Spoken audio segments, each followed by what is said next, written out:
안녕하십니까. 오늘의 미국 김동찬입니다.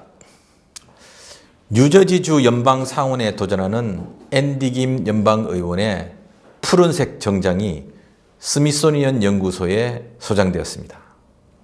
2021년 1월 7일 낙선한 트럼프 대통령 지지자들이 연방의회에 난입한 다음 날 새벽 1시쯤 어지럽혀진 의사당에 무릎을 꿇고 청소하는 그 모습을 동료 의원들과 AP 기자들이 사진을 찍어서 알리면서 전국으로부터 카드와 편지를 받았다고 합니다. 그리고 미국은 물론 전 세계 모든 언론들이 앤디 김 의원을 지면에 실었죠. 그리고 앤디 김 의원은 6개월 후 스미소니언 연구소의 요청으로 자신의 푸른색 정장을 기증하였습니다. 이로써 앤디 김 의원은 극단주의자들에 의한 초유의 의사당 점거로 충격을 받은 많은 미국인들에게 희망의 이미지를 심어주었습니다. 희망의 이미지를 준 또 다른 의원은 바로 론 김 의원입니다. 2013년 1월 1일 한인 택시기사 김기천 씨가 폭행당하여 혼수 상태에 빠진 사건이 발생하였습니다. 이에 처음으로 뉴욕주 40지역구 주하원 의원으로 당선된 론 김 의원이 곧바로 택시 운전자 보호법안 A3481 법안을 발의하여 많은 택시 기사들과 노조의 적극적인 지지를 받게 되었고, 또 자신의 지역구가 아닌 곳에서 한인이 피해를 입었지만 적극 나서서 대변하고자 하는 한국계 정치인이라는 그런 이미지를 뉴욕의 모든 사람들에게 심어주었습니다. 이렇듯 대중에 미치는 정치인들의 이미지는 대단히 중요합니다. 사실 정치인들은 많은 공약을 합니다. 그러나 그 공약을 성실하게 실천하는 그야말로 올바른 정치인도 있고, 이빨림의 빌공짜의 공약을 이야기하는 그런 정치인들도 있습니다.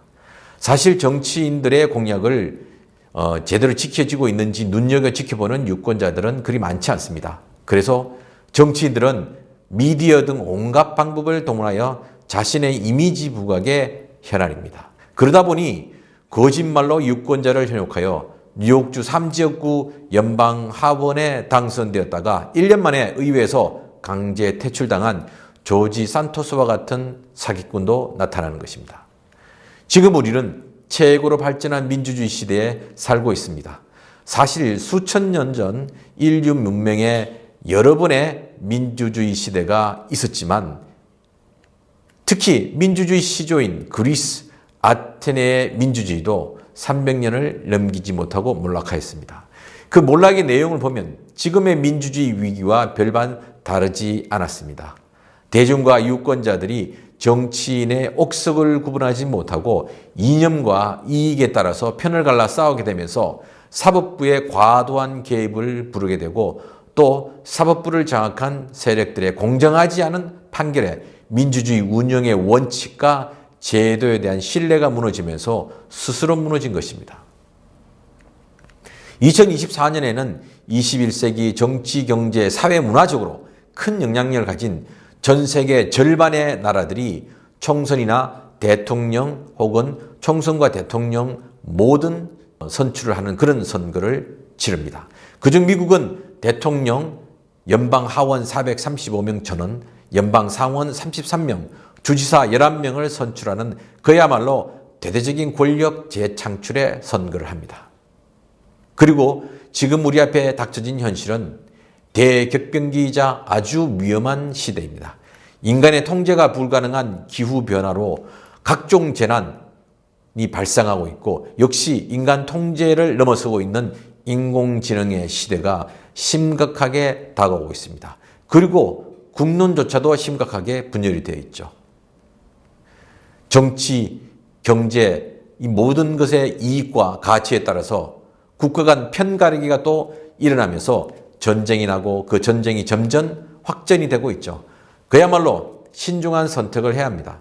선동과 극단의 정치는 무조건 배제하고 정치 경력과 공약, 그리고 성실한 공약 실천 결과들을 모두 다 봐야 할 것입니다.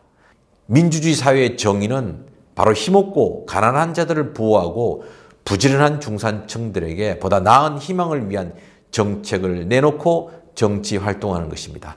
힘있고 부유한 사람들은 어떤 경우에도 생존에 문제가 없지만 가난하고 힘없는 사람들은 국가의 정책에 따라서 생존과 삶의 질이 좌우되기 때문입니다. 그래서 국가의 유지와 발전을 위해서 제일 중요한 것이 바로 약자를 보호하고 그들의 발전에 우선을 두는 정책을 펼쳐야 할 것입니다. 바로 이런 모든 내용을 담고 있는 그런 이미지를 가진 정치인을 선출해야 할 것입니다. 뉴욕 제3지역구 유권자들은 퇴출된 사기꾼 조지 산토스를 대신할 보궐선거가 2월 13일 있다는 것을 잊지 말고 이번에는 꼭 투표를 해야 할 것입니다.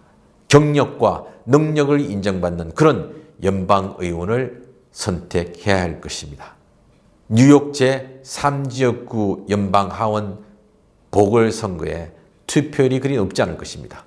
한인들은 소수이지만 이럴 때 전략적으로 많은 유권자들이 투표에 참여하여 한인들의 영향력을 확 키울 수 있는 그런 기회로 만들어 봤으면 좋겠습니다. 지금까지 오늘의 미국 김동찬이었습니다.